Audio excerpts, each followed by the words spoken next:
from Julio Cruz and Gaylord Perry to Alvin Davis and Harold Reynolds to father and son back-to-back bombs, from Junior J, Joey, and Edgar with Randy, A-Rod, Dan, and the Sheriff, to Ichiro Moyer and Mikey C, to King Felix, Kyle Cruz, and Cano, to the present with Julio, Gilbert, Kirby, and Cal. I don't believe it. It just continues. My, oh my, it's another sports podcast.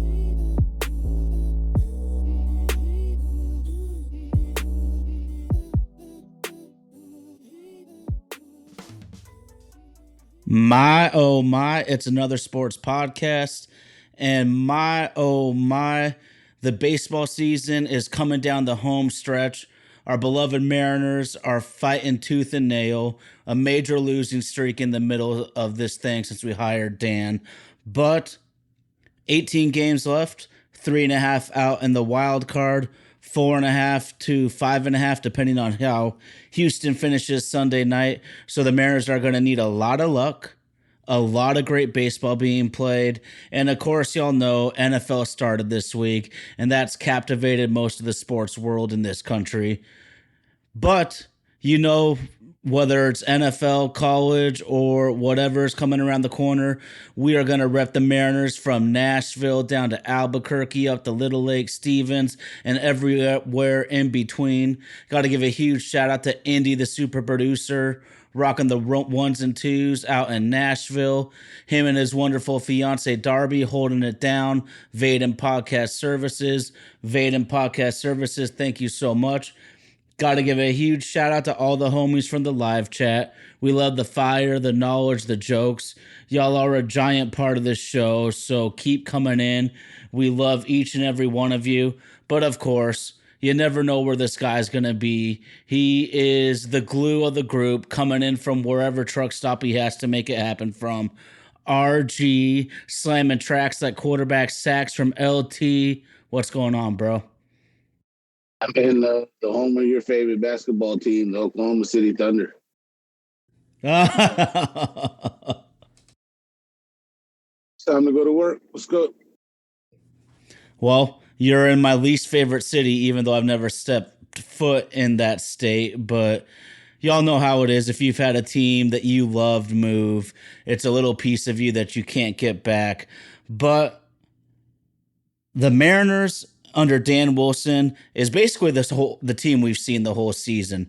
They are extremely mediocre, but after a 4-2 start under Dan, I thought we were about to completely fall apart because about a week ago we were on a 4-game losing streak, but we bounced back on the road trip here to start September with a 4-1 finish, closing out with some thunderous outings from the offense here and there, even though we left your boy, Logan Gilbert, high and dry. That's not a surprise or anything new. But RG, talk to me about 18 games left. Do we even have a chance? And 2 weeks in plus to the Dan Wilson regime, what do you think so far?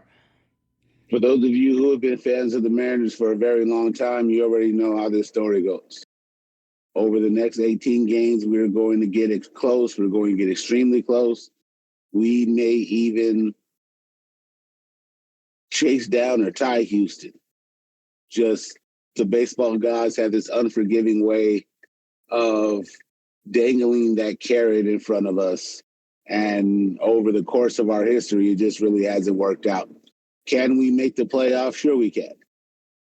Sure we can. We have a talented team. The talent's not the issue. It's been getting consistent performances that we haven't had since the middle of June. My take with the team under Dan is, like you said, we're the same old team. Dan wasn't going to add any magic. Dan was just going to be a new voice. It does appear that Edgar has had a major effect on the way that the guys hit, but still they haven't rewarded him with 6 days of said effort. It's here and few in between. And we have these games where we get up and just are mashing the ball everywhere. But if we did that at least 5 days a week, how different would things be? It's really going to get interesting. I've been saying it for weeks now. Buckle up your seatbelt. It's going to be a bumpy ride, but it's an exciting ride. I mean, how can you not like where we're at? The news also came down this week that Justin and Jerry are going to retain their jobs in what was not the shock of the year. And to me, I think that that's where the overlying problem is. I said a couple of weeks ago they would keep their job because they're good at doing what Stanton wants, and that's to keep the Mariners in the top 5 in money that's made over the course of the season. Bargaining shopping for players is what Jerry happens to be good at. It's the disconnect between what's best for the bottom line and what's good for our fandom is what's at stake here. And the people of Seattle, we already know how this goes. They're not going to stop going to games. They're going to keep that stadium as packed as they can. As major of a city as Seattle is, it's really the only thing going is when you got sports season going on. So there's not going to be a dent in their pocket, and it's just going to stay business as usual from it. But for those of us who have suffered and want to see our team have a chance to grab the brass ring and to see them make the moves and spend the money, we now know for the foreseeable future that's not going to happen. So it's been the best of both worlds if you're a fan. If you believe in that take, then, you're like me and, you thought when the rubber met the road, shit would happen. But, it's just going to be business as usual. But the team is doing their job trying to stay alive in this pivotal race. Yeah, you said it, man. You gave me a lot of food to think on right there, bro. But consistency is key, though. You're so right, because even though on paper the numbers look really good, I feel, at least from my eye, I've seen better at bats. Julio Rodriguez in particular, it feels like he has his hands way more in a ready hitting position compared to his stance and bat an approach where it almost looked like he was kind of like Julio Franco, holding the bat way over his head. He's got the bat much more in a vertical position behind his ears, and the key is for him to swing at balls and strikes. In the last 2 weeks, Julio struck out 10 times and walked 8 times. If you look at his stats across the season, his strikeout to walk ratio has basically been abysmal. There's no way around it. So Edgar's had a huge effect on Julio, I can see already. And we're at 5.3 runs per game. We know if we scored 5.3 a game over 162, this would be a playoff team, but that's not the case. And RG, like, when you said consistency, it immediately thought game 2 at St. Louis. We scored 0 runs. Logan is absolutely nails through 7 2/3, gives up a 2-run bomb at the end of the game. I can't be mad on Logan. He's through 8 innings, 2 runs. That's a fantastic start. He had 1 bad fucking pitch the whole game, but we score 0 runs, and that's sandwiched in between a 16-run outing at Oakland and a 10-run outing on Sunday while most of us were watching football or you were on the road.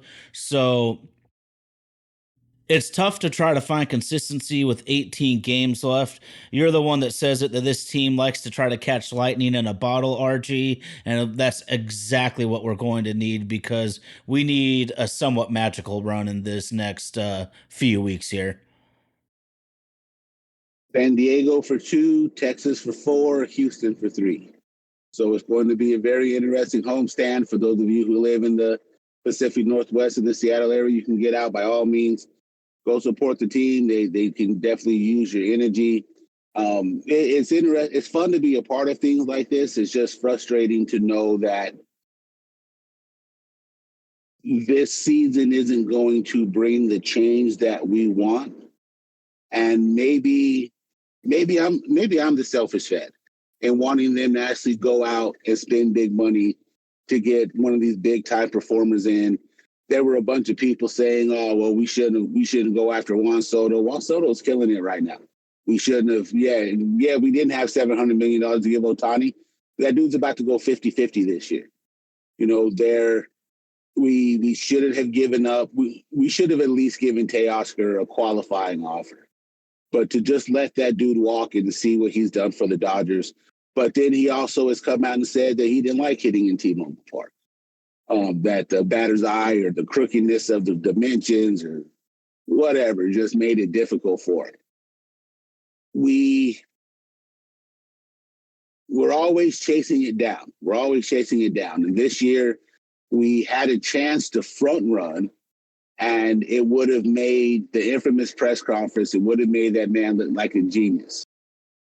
Then the 19th of June happened.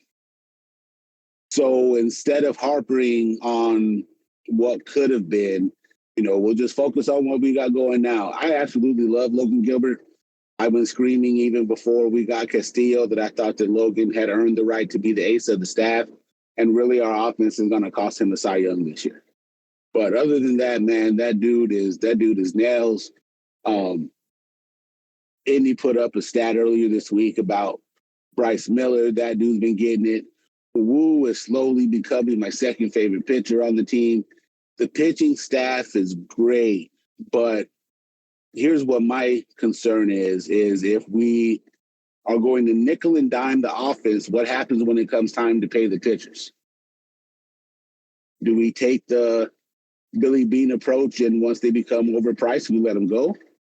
Or do we try to hold that glue together and they still try to Walmart bargain shop for us to get an offense that can keep and actually maintain a lead throughout the course of the year? Well, that's tough. That's tough because everybody knows that if I looked at Jerry Dipoto as a whole, I think he's done a good job. He has clear weaknesses. He has clear blind spots. But part of that is the restraints of the team budget. I mean, Juan Soto could have been had by any team in baseball in terms of the prospect and players that the Yankees traded to get him. Now the Padres on the Nationals trade, they gave it the Brinks truck. We know that. But you can't pay $30 million. You can't pay $30 million for a guy that is a true legitimate difference maker. That's what frustrates me. But at the same time, man, I got to put some blame on Jerry, though, because we have about $24 to $26 million per year in both Mitches. Both those dudes will be back next year, and I'm almost positive Haniger will have a raise. That man will be insane not to take a $16 million player option next year because he will never see that kind of money again in his lifetime. So I ain't even going to hate. I know fans are going to get critical on Bleacher, critical on Facebook, and all that other shit, RG. But both you and me are realists, though. I ain't going to blame a man for wanting to take $16 million when this is your last chance to cash in a lucrative business. You got to do it. For all the people bitching and complaining, you absolutely would. You take it for less. Oh, hell yeah. Yeah. So, I mean, it stinks, but that's the situation we're in. I just want to piggyback a little bit on your excellent point on Logan Gilbert, your boy LG, the OG, man, because he has been cost a Cy Young opportunity this year because he's tied for first in quality starts. He's third in innings pitched. He's first in WHIP, and he's 10th in ERA, and these are all major league rankings, not AL. These are MLB rankings, but he has a 7-11 record. That's bullshit, man. And this is why, if you guys see the stats I look up, I don't care about win-loss record because that's a team effort. I look at what are you individually doing as a pitcher, and Logan has done everything he possibly could every fifth day to get this team to the playoffs. I go back and look at Felix's career, and me and you have this conversation off mic a lot about whether or not Felix is a Hall of Famer. And the same stance that I have with Felix is the same stance that, unfortunately, I foresee for Logan Gilbert. That team effort that is going to be attributed to whether or not he's looked at for these postseason awards is going to hinder what he's going to be able to accomplish. I think is absolutely unfair, but also from an organizational standpoint, even though We've had the shift in between Felix and Logan now. How could you look at two generational, talented, gifted pitchers like that and not try to reward them with two impacts on the offense side of the ball that could definitely help them out every fifth day? It's mind-boggling. It absolutely is mind-boggling. I love watching Cal mash the ball, but it's all or nothing with Cal. Julio's still young. Julio will still get there. You were talking about his bat position earlier, and I got to thinking about listening to baseball coaches when I was growing up. Only two men are able to do the things moving around with the bat up there in the batter's box and get production out of it. That's Juan Franco, and the other one is Gary Sheffield. Other than that, you need to have your hands in a position to be able to take the knob to the ball. Don't let your wrist roll over and make solid contact. But yeah, definitely Edgar's influence has definitely helped. I don't know if we clarified last week or not that if Dan is going to be retained, if they took the interim off of him, and if they're going to bring back Edgar to be a part of the staff. We'd love to be able to see what those guys can do with the full training session during the spring to work with them instead of trying to compact what should have been happening all year into 3.5 weeks. Just like you said, try to find consistency with 21 games is real hard to do. Now that time is even less. But instead of harping on what should have been done, I just think we give all of our full support and just try to make the next 18 games as good as we can. Oh, hell yeah, hell yeah.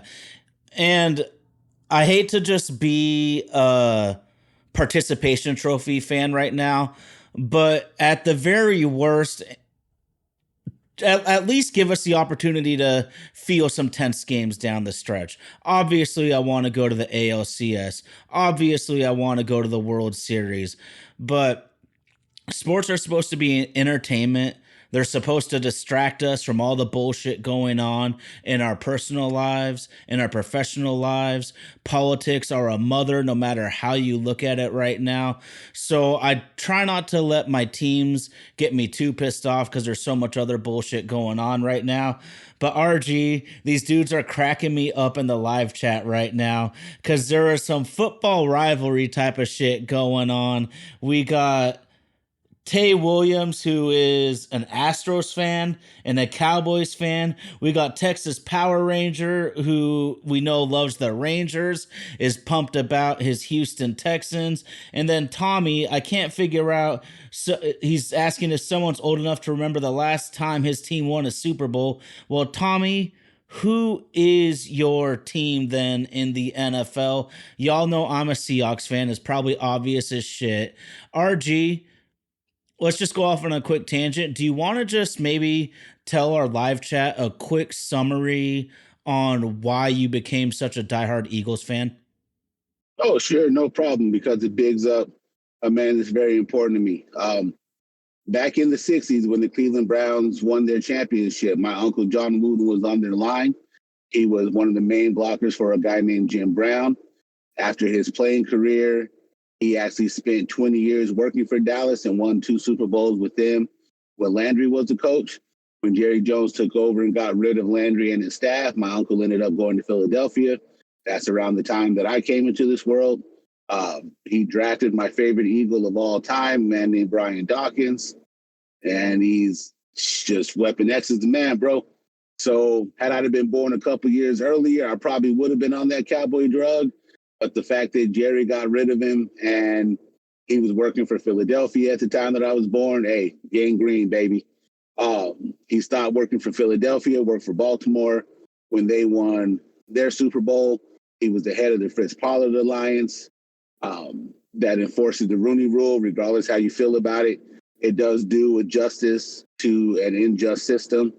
And now he lives in Arlington, Texas, just enjoying his latter years in life. He gives us tickets whenever he can. I, unfortunately, don't get to enjoy his Super Bowl tickets because I don't have any kids. So the cousins who do have kids, he gives them a chance to take a kid to the Super Bowl. So yeah, we might need to find a way to change that, but I ain't gonna say it too loud because some people could be watching. But yeah, man, just I enjoy football season. I enjoy the rivalries that come with it. I enjoy the shit talking that comes with it as well too, because it actually unites us more than divides us as well too. I definitely feel you on the when you were live last time your team won a Super Bowl. I just don't see how you could be on that Cowboy drug. They haven't been good as long as the U hasn't been good, even longer. So yeah, man, just keep the good shit talking coming, man.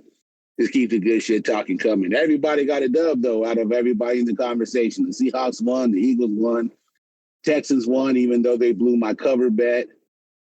Dallas looked phenomenal. Dak is now the highest paid player in the NFL. Good for him. Apparently, they like being good in the regular season and not in the playoffs. But hey, we can have that discussion once we get to January. Fair enough, bro. Since you just said it, amongst my friends in fantasy football, I call myself the Dak Prescott of fantasy football because I always make the playoffs and I always get bounced in the first round. Mm. Man, just tough. Well, it is what it is. But we got some great compliments for your uncle there, which I think is great. And the shit talking is also here. Tay, the Cowboys fan, saying, F the Eagles, y'all gonna flop again. But this is what we're talking about. We love talking that shit to each other. And there is no rivalry between the Seahawks and the Eagles, but my oh my made it such just because we love to banter with each other. And as ugly as our first half was, we had a great second half. And I can't believe our defense just looks like a completely different species out there compared to last year. But we can maybe dive a little bit more into football in a minute, RG.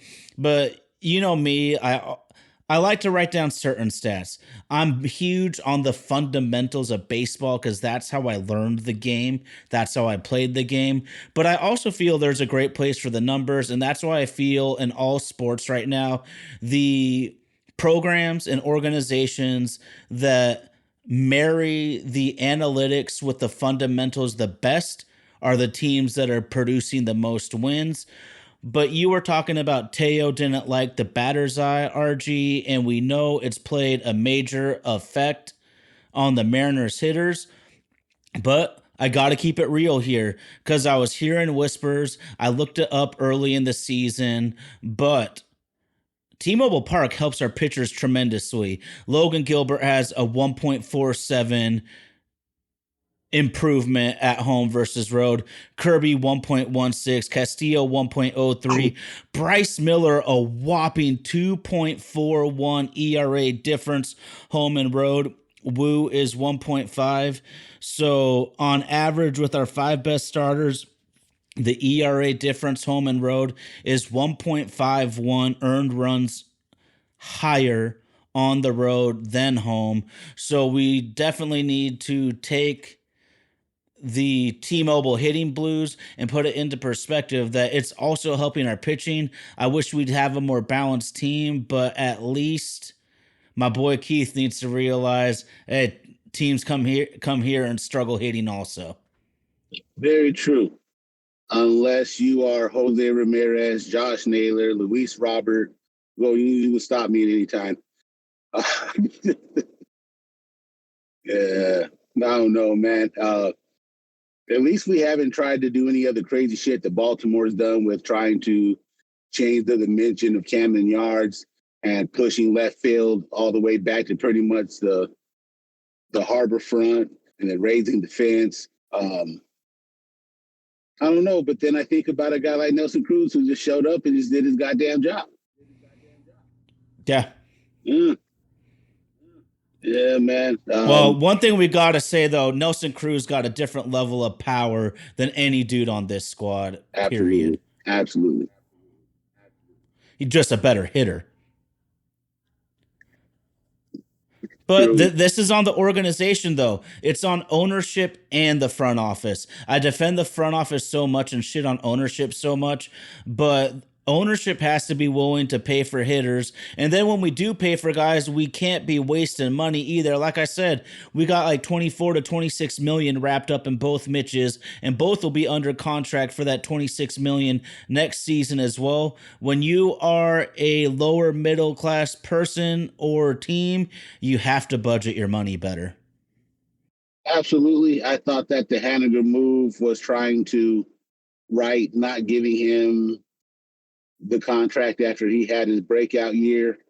And I'm on the fence when I hear the comment that Jerry's good. It's been 9 years and one playoff appearance. And the only person that's really reaped any of the benefits is Stan. Just, again, that's a completely selfish fan way to take a look at it. But how else am I supposed to take a look at it? I'm tired of seeing other teams have these magical runs. I've seen the Diamondbacks play for a World Series more than I've seen the Mariners. I've seen the Marlins play for a World Series more than I've seen the Mariners. I've seen the fucking Washington Nationals play for more World Series than I've seen the Mariners. I've seen the New York Mets play for more World Series than I have the Seattle Mariners. I've seen the Kansas City Royals play for more World Series than I have the Seattle Mariners. So as a jaded fan, I'm allowed to hold you to that metric. Like, yes, you are doing an absolute great job of helping Stan stack his already wealthy pockets.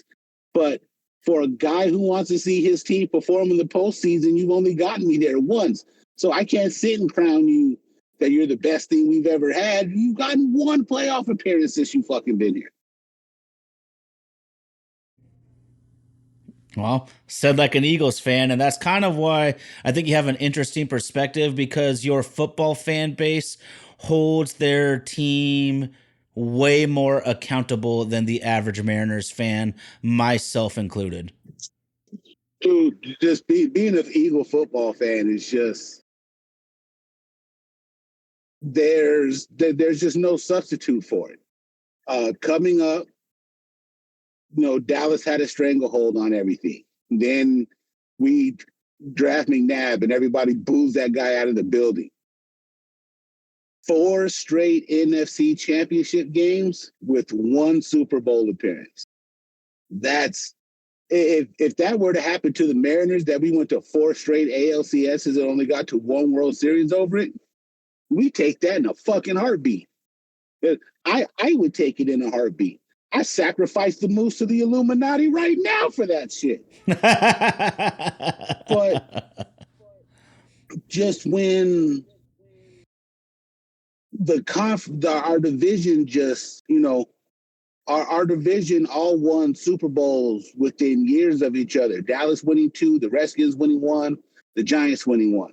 Then the Giants beating Tom Brady twice and getting back to it. Like, the bar was young, and granted, Oakland hasn't done anything worth a damn since the 20-game winning streak during the height of the Moneyball era.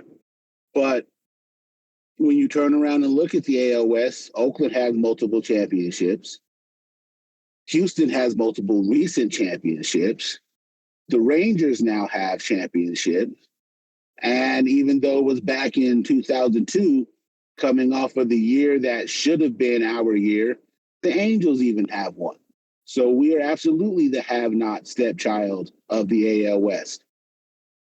Just get us there. Just do something to get us there. And that's not where the effort is. The effort is in keeping those turnstiles moving, but then you're not willing to invest in better product to put on the field to try to make this version of the fan base happy. But again, I just look at it differently, because it's like, I thought professional teams play for championships, but now I understand that in baseball, there was a comment in Moneyball where the original writer of Moneyball said in it, if a baseball championship is so hard to win and it costs a lot of money, why are all these guys with money flooding into the game to buy these teams up when a lot of ownership changed hands back then? And the answer to that is simple. It's 82 nights a year to be able to make a fucking killing. And then you look at the things that are happening now. I thought during the player strike a couple years ago that they were out there without a leg to stand on, wanting more revenue of what the teams bring in. But you don't realize when you go to a lot of these other stadiums that aren't T-Mobile Park, they own the 3 restaurants that are around it. They own the 2 hotels that are around it. They own the movie theater that's around it. So those guys have now been able to offer that real estate property to find a way to make money 365 days a year. And as a baseball player, you're only paid 162. So baseball owners are killing it in fucking money. Just Stan's not broke. Stan's not broke, but also the rich didn't get rich by just going out and doing what we think they should do to be able to make them happy. But it's just frustrating because it's always we have one or the other. When we actually had Cano and Cruz and some of those dudes, our pitching staff wasn't great. The pitching staff started to get better. That's where Jerry put his attention to. Hitters got old. We flipped the script on that. We have an immaculate pitching staff right now, and not the bats to complement it. And the crazy shit about all of that is in the next 18 days, we can absolutely fucking win the division and end up in the playoffs. That's almost fucking scary. It is. It is. It's crazy to think about, and you were kind of just led me down a rabbit hole, RG, that I looked up right now, and I'm almost positive that this number is gross profit, or excuse me, gross revenue. Gross revenue, not profit, but in 2023 alone, the Mariners made $396 million. I'm 99.9% sure this is not profit. This is their gross. But still, if you gross $396 million and you have what 81 home games per year, that's fucking unbelievable. And then let's look at it from a business appreciation. Where is the team appreciated from? In 2016, John Stanton and Chris Larson bought the team for $1.2 billion 8 years ago. Right now, their Mariners valuation is at 2.2 billion. So in 8 years, they have doubled up their money. And doubling up your money is a lot different when it's 1 billion to 2 billion. We're not talking $20 to $40, bro. Right. We're talking doubling up on $1 billion. That's unfreaking believable. And it's honestly kind of making me mad. Why do you getting me to look this shit up? And this is why I struggle to think that we can get a premier elite GM, because they're going to see the numbers behind the scenes and kind of be like, what the fuck, man? You can't pony up a little more? I mean, you can't. You just raked in 396 million. Give me 30 million for Juan Soto. I ain't asking to increase the budget to Cohen Mets type of range. We're not looking to be the Dodgers or the Yankees, but give us 30 to 50 more and put us at least in the top half. Man, Jerry DiPoto needs to do a better job, but I think the entire organization needs to do better. And hopefully, I have no clue how he's going to be about this Dan Wilson as the manager, but it feels like Scott was a major yes man. I hope Dan is not going to be that way, but I just have no clue how he's going to swing it. At least he's from the school of Lou Piniella. See, and then like I said, I sat next to that guy at the game who, after 29 years as a public relations director with the Mariners, lost his fucking job because they're cutting high payrolls out of the office to be able to keep more of that money in their own goddamn pockets. Couldn't even let the guy stay on one more year to get his retirement. But he said that they told him, hey, at least you got your gold card so you can go to all the stadiums. Well, fucking good is that to still have to go out and live in this world. But Kevin Mather let it slip that they're well aware that they're finagling and fleecing us, and we're just none the wiser. We're going to keep investing money in that goddamn drug. That's the Seattle Mariners. Oh yeah, We've been hooked for 40 years. We've been hooked for 44 years. However long you've been a fan, we've all been hooked because there ain't no other way.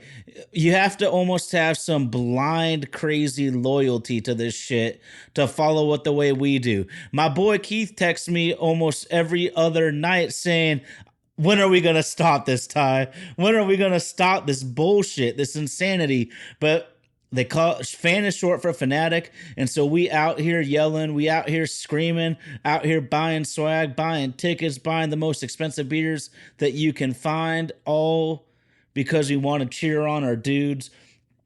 Got some good comments out here, man. Mariners Life for telling you, RG, you are on fire tonight, and Jerry's only put together good teams on paper. Tay Williams is all talking that shit about his Astros. And I say this to every Astros fan, bro. If y'all admit y'all cheated, I'm happy to give y'all the flowers that you are the preeminent team of the era. They have proven it. And then Emmett Brown is back in the house saying that he would be the wolf on Wall Street if he owned a team. I'd like to think I'd be a little bit more of a No. That's not what you want. That's community. not what you want. That's not what you want. Maybe he didn't fully understand how that whole thing worked. Gordon Gekko went to jail. Hey, what you want? that definitely ain't what you want. Yeah, don't get it twisted just because he was snorting cocaine off of asses. Don't get it twisted. That man went to jail, baby. you don't want none of it. You ain't built like that. There you go. Tay saying, fuck it, we cheated, but we would have won without it. Maybe, maybe not. But my thing is the same thing I do with the Patriots. They cheated. They won all those titles. They were a dynasty. I give it to them. The Astros are the preeminent team of this era. Just last year, the Michigan Wolverines beat the Washington Huskies to win the national championship, and they were proven to be cheaters. I'm not that type of person that's going to hold this shit like we erase all of your records because we saw what happened. But you got to keep it real on the facts that Houston was pulling some shady shit. We might not even know all of it with Jose Altuve. Don't keep my shirt on, keep my shirt on. But I do have a huge feeling that MLB came down with the lackluster punishment because Houston was far from the only team getting into this advanced sign stealing that goes beyond just being a runner at second base. We heard Marco Gonzalez many years ago claiming, I don't know, the Boston Red Sox are doing some shady shit there. We've heard about the Boston Red Sox and Apple Watches, yet somehow that got completely swept under the carpet. Kind of like Marvin Harrison with shooting some dudes out in Philly car washes and shit. I don't know how some of these stories get swept under the carpet, and some of them are headline news, but that's just how it is. We got Emmett Brown, like I said, back in the house. I'll even give you another one. You really think that $3 million went missing from Otani's bank account and he knew nothing about it? For real, though. For real. I mean, he's rich, but he can't be that rich. I mean, I think every rich person on the planet is an expert at penny pitching. That's how they get to such status. You have financial dudes who keep their eye on your money. And if that amount of money went missing and my financial dude had to, I'm throwing bullets. I'm throwing straight bullets until we get to the answers of this thing. But again, it's kind of like the Mitchell report. He was supposed to find out why Oakland was so good without spending money. And George Mitchell was like, well, I can't tell you that, but I can tell you that there's a rapid drug problem in your sport. And Buzz City was like, all right. We don't know. For smart people don't make good crooks. I've learned that in my 41 years on this earth. The smarter you are, the worse fucking criminal you are. You're gonna do some dirty shit. You better come out and get some of us hood affiliates to be able to help you stand on that. Real talk there, man. Jeez Louise. Yeah. Well, And I gotta ask you. I gotta ask you a question then, because Tay Williams right here is saying Barry Bonds cheated and he the best ever. I vehemently disagree.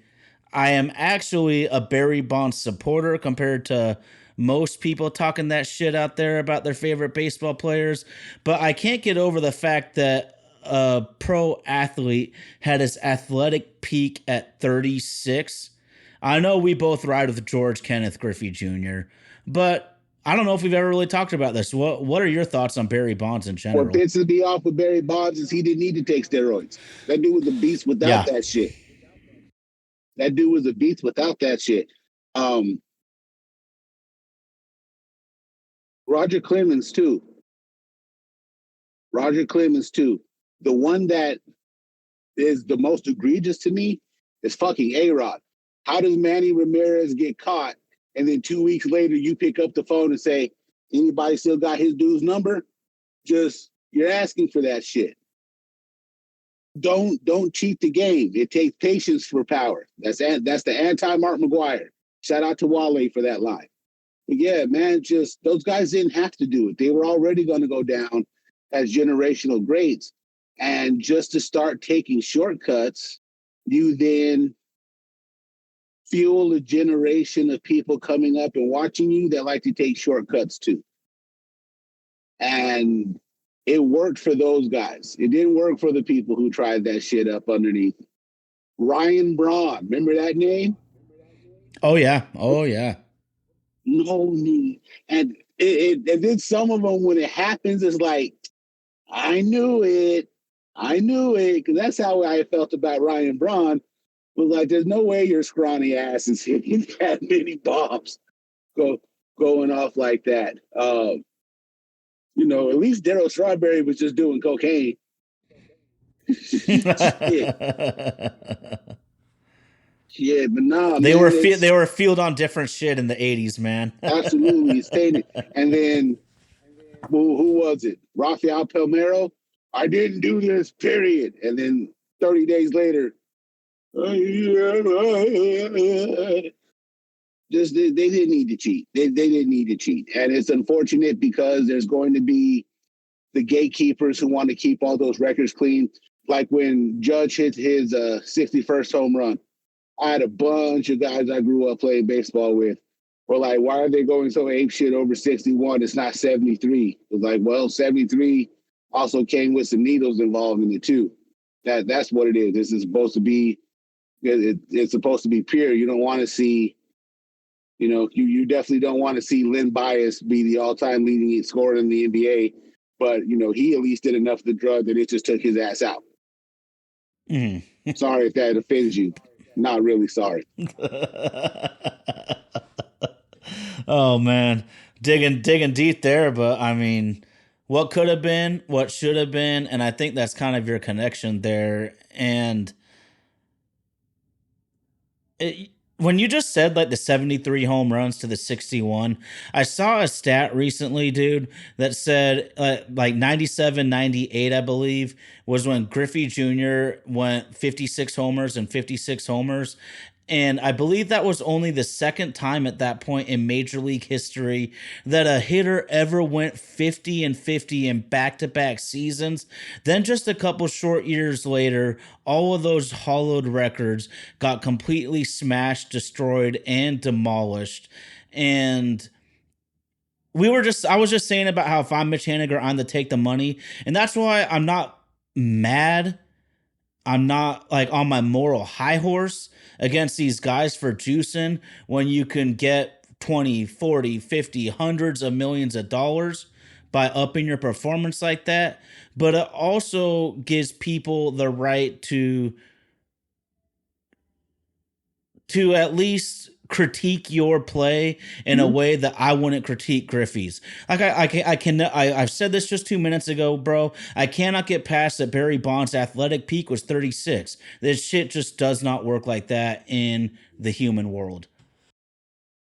I will say too, for those of you who have never played baseball at any level and have just been a fan of it, there is not a drug in the world that can help your hand-eye coordination see 100-mile-an-hour fastball and to be able to square it up and put a good bat on it. There's not a drug in the world that can be able to help you do that. That is pure talent. And that's what Barry Bonds does have. But also the other advantages that they say come along with taking steroids is your body recuperates faster from certain things. Just the unnatural advantage it gives you from having some type of supplement in your body. Now, again, most of you have heard me talk because of my profession now. I'm no longer allowed to partake in the stickiest of the icky. If I could take a week off and do it and get away with it, I probably would. But I can't cheat what's best for my future just because I want to sit and watch the Chappelle show and go to Taco Bell at 2:00 in the morning. But when you're at this high level of sports and it can give you a quote unquote competitive edge, I mean, and it's not just the baseball guys that get caught with it. It's football guys been caught. If you're a wrestling fan, there was a whole steroid pandemic that happened with WWF or WWE now back in the earlier days. But one of the guys who was the biggest steroid user decided to snitch on everybody because it was better for his brand.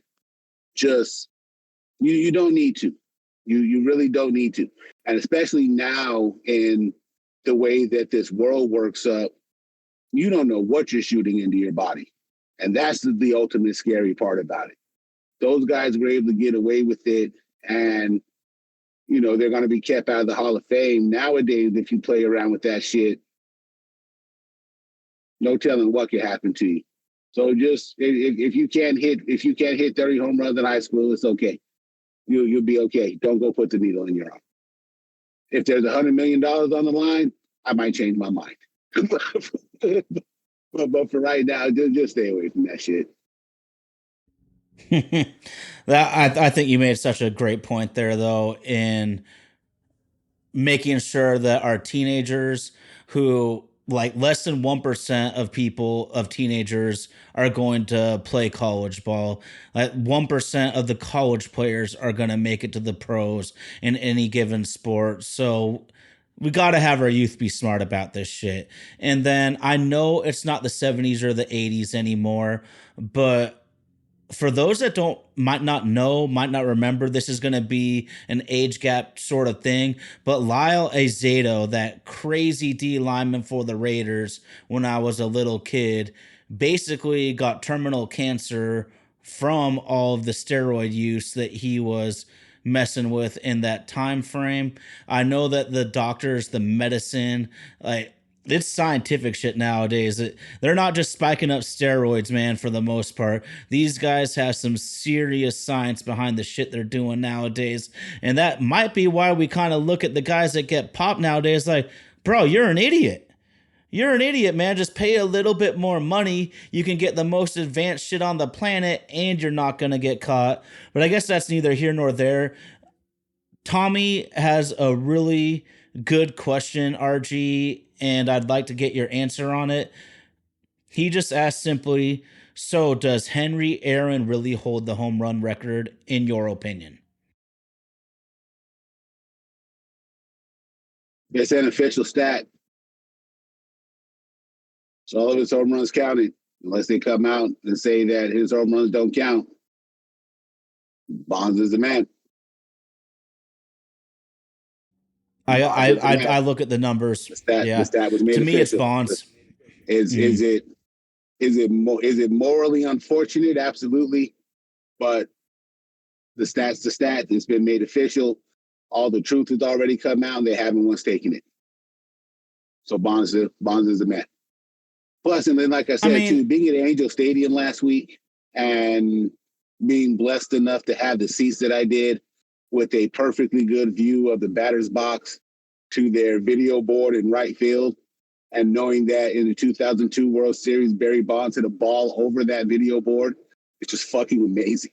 Steroids or not, it's just fucking amazing.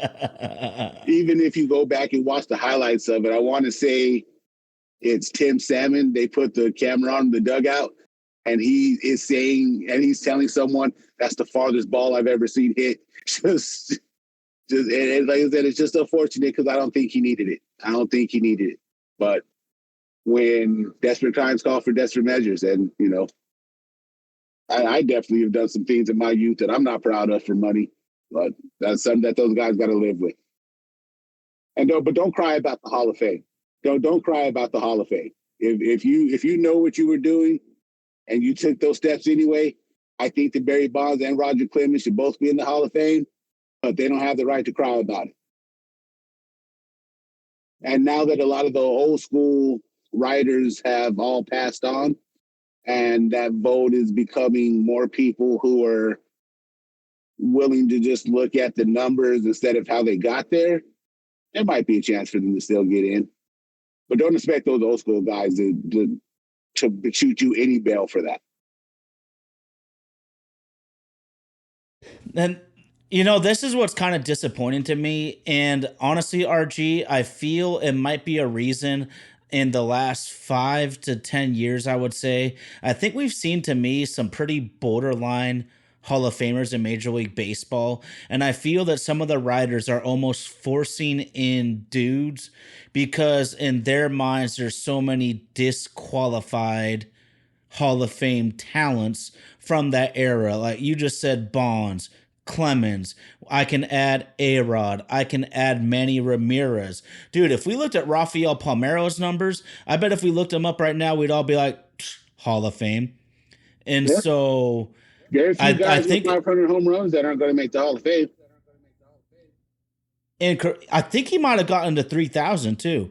I don't Paul for all I know, Palmeiro might be the only dude with 503,000 not in the Hall of Fame. Maybe he should have had a little bit of humility when he was at Congress, but that's neither here nor there. These guys thought that they were not going to get caught at any juncture, I guess, but well, we've kind of gone down a rabbit hole here, but this is why I love the live chat. They just kind of ask questions, bring up topics, and me and RG just like to bullshit with the people. My oh my, it's another sports podcast. This is a Mariners-centric podcast.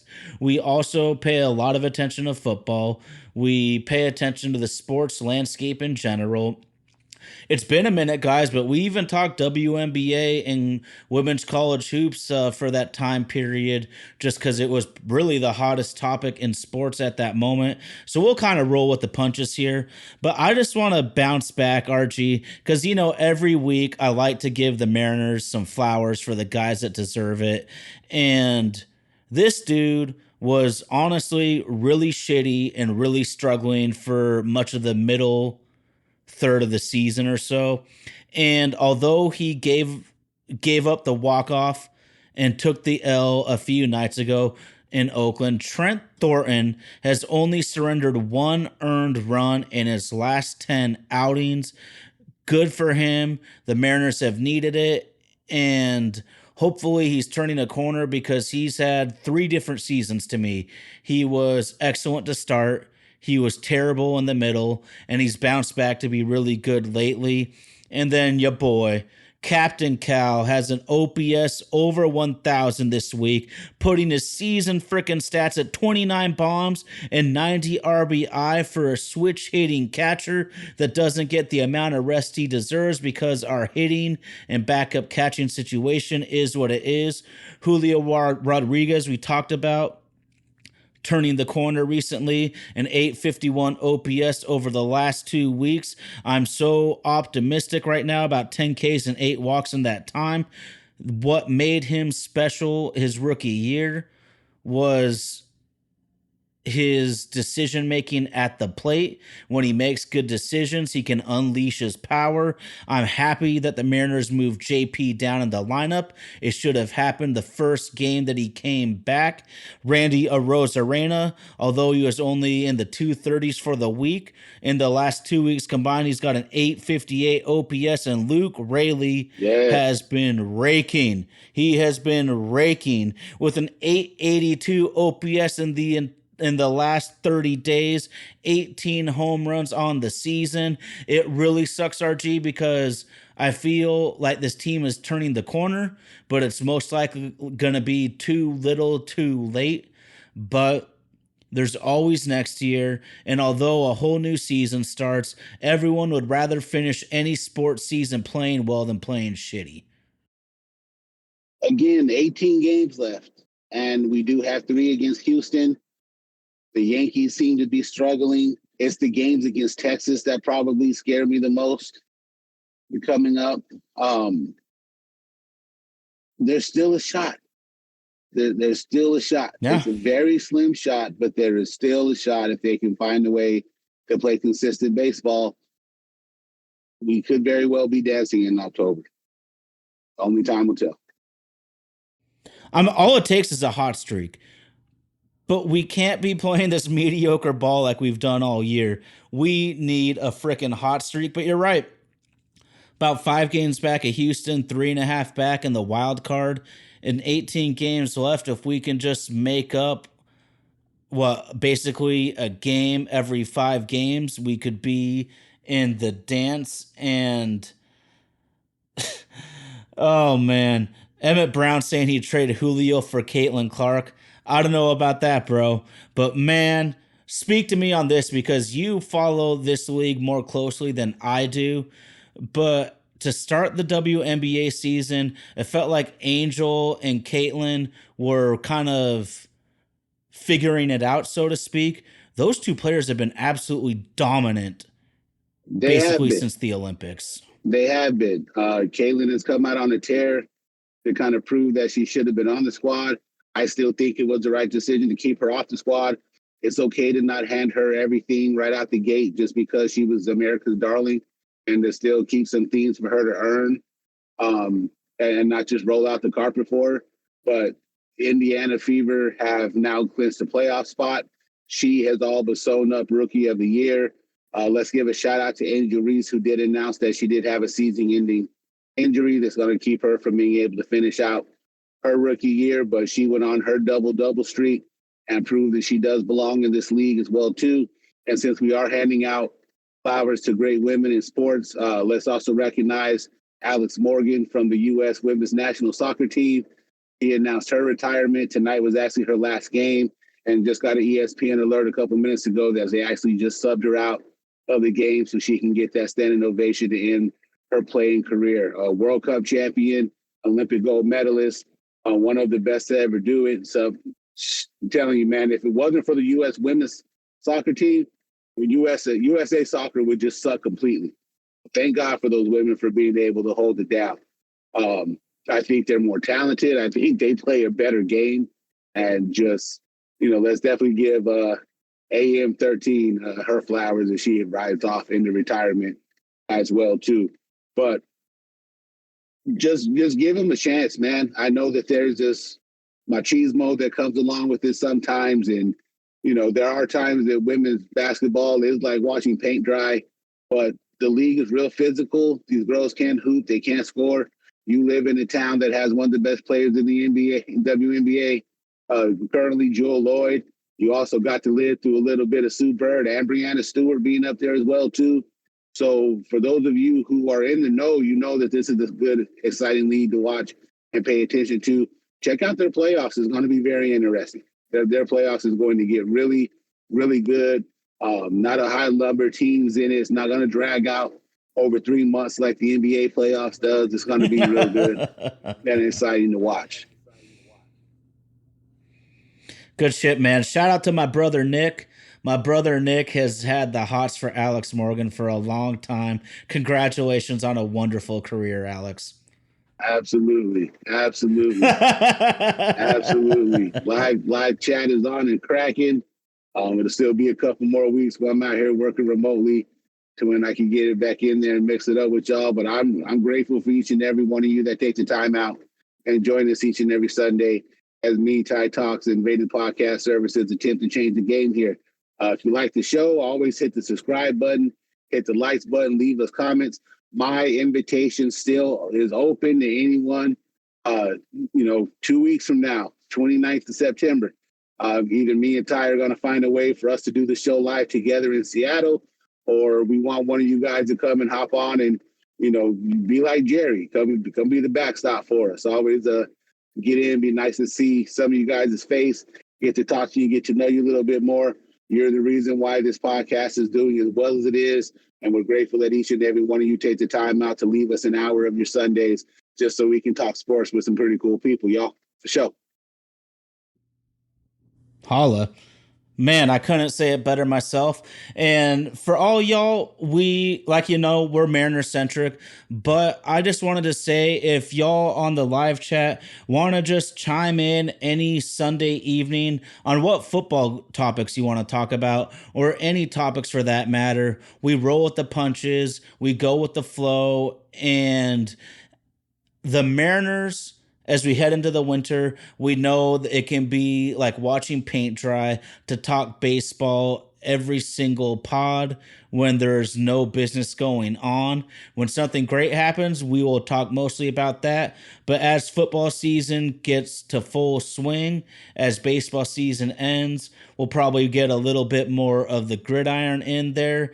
And it's all in good fun. Florida State. Oh my God, I feel for you, bro. What the hell happened? I thought the Huskies were going to have a tough year to rebuild and bounce back, but geez Louise, I don't even know what to say because Colorado doesn't look like I would want Deion Sanders except for like a Dan Wilson type of hire that just makes the fans happy. Dude, Seminoles have some problems, man. Hopefully we can get it figured out. That 12-team playoff may give us a chance to still sneak in. Still got Clemson, Notre Dame, and Miami on the schedule. A chance to get some good wins, but Norville just looks lost right now. Like he's still shook from not being from all those guys backing out of the Peach Bowl on him, and I mean the Orange Bowl on him. And honestly, I'm all right with that. I'm all right with that. If those guys don't want to play, they have the right to not play. They're getting paid now. What there's no if the Fab Five have taught me anything is that if you're not playing for a championship, what's the need of you being loyal to there anymore? Start looking at your money. And all those guys started looking at their money. So I'm not really mad at it. It's really up to Norville to be able to rally the rest of the troops and restock and reload, and just really hasn't been able to do that. No. Well, you referenced it on our group text, and they're paying money for experienced quality quarterbacks right now in the NIL.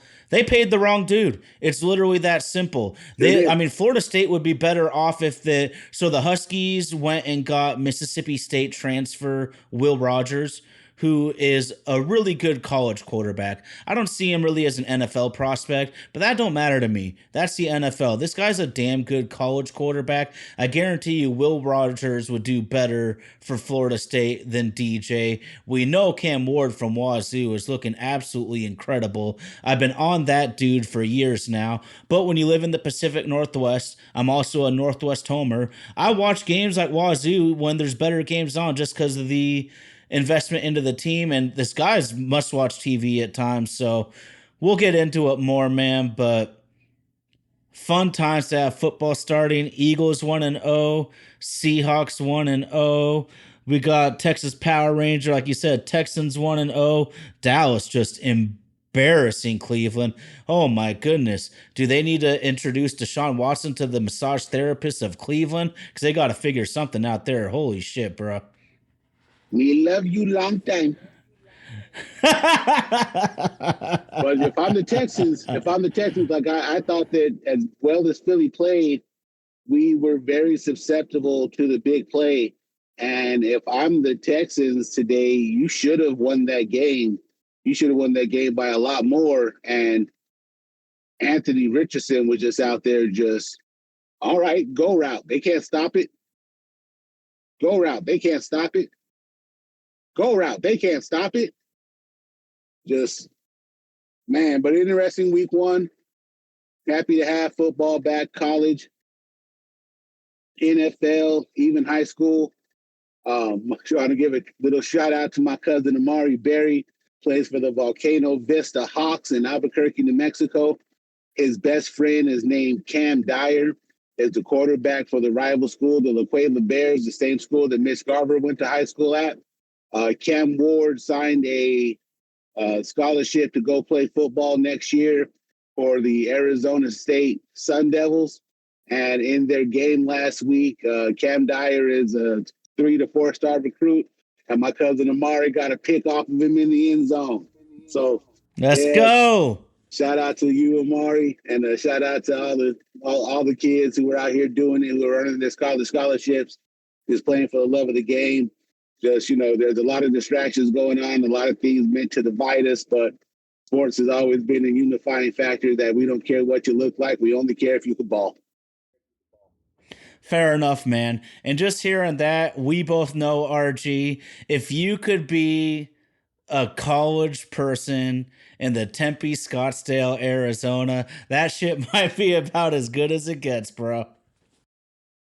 Used to be better before they started shutting down some of the hot spots, but even from Albuquerque, that 6-hour drive was not too long to get to Phoenix, and now it's closed down, so I can go ahead and tell the secret now. The first bar I got into was a 19-year-old. It was called the Owl's Nest, right there on Mill Avenue, right underneath Sunbury Stadium. It was fantastic. It was fantastic. I'll tell it like this: it was everything you thought it would be, and more.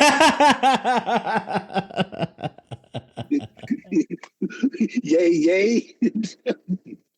My, oh my, there were some pretty ladies in the Tempe Scots area that evening, and old Scots at that. But good shit, man. Good shit.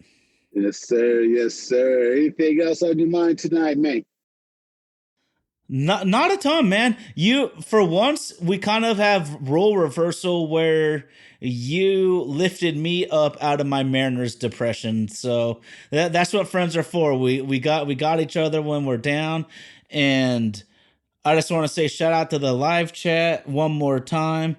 Who was it? Emmett Brown saying Notre Dame and Michigan took some big time L's. Shout out to my wife Katie, who's from an Ohio State family. I know RG loves to talk that shit, but we don't give a damn about that state of Michigan or something of that nature. I'm married into that shit. Y'all know I'm Northwest as it gets, but huge shout out to all the live chat. RG, you the man for your dedication. You're the man for your dedication to the team, big bro. Hey, man, it's been a tough week, but, got to be out here to pay these bills and survive. Just happy to talk sports, man. Just love talking sports. Help wake me up a little bit, but now I got to turn it down because I do got an early start here in a couple hours to try to safely navigate from Oklahoma back to New Mexico so I can get some well-deserved time off. Always a big shout out to Vaden Podcast Services, making us sound like $1 million. Be sure to check out our producer's music page on YouTube, Death to Indie. Check out some of his tracks. Let him know what you think. Hit him up if you're in need of any services from Baden Podcast Services, always making it do what it do. Don't forget to like, subscribe, hit that thumbs up button, and stay through. You got to listen to this whole thing. We can get these numbers, y'all. Listen to this whole thing real quick. Hit that subscribe button, hit that like button. If you like what we do, hey, let us know. If you don't like what we do, piss off and find somebody else to listen to. You can find us. You can find us on our socials at ASP. You can find us on Facebook, YouTube, Twitch, Twitter, Xbox, X, SNXX, Spank Bank, whatever the hell you got there looking for stuff at. Be sure you can try to find us. You can find our content anywhere. This episode is live each and every Sunday. For those of you who can't catch the live, the recording of the podcast does come out between Monday and Tuesday evening, depending Monday night and Tuesday morning, depending on what time zone you live in. You can find the podcast each and every week where you like to get your favorite podcast services from. I prefer Apple. Subscribe to us, like us, help us out, help the channel grow, tell somebody about us. We will be mixing in more sports as baseball begins to wind down. But right now, we're just true to the blue and hope that the Mariners could do something over these last 18 games. That's the Homie Tide Talks. Shout out to super producer Indy. I'm your man, RG. My oh my, it's another sports podcast. We'll see you next week.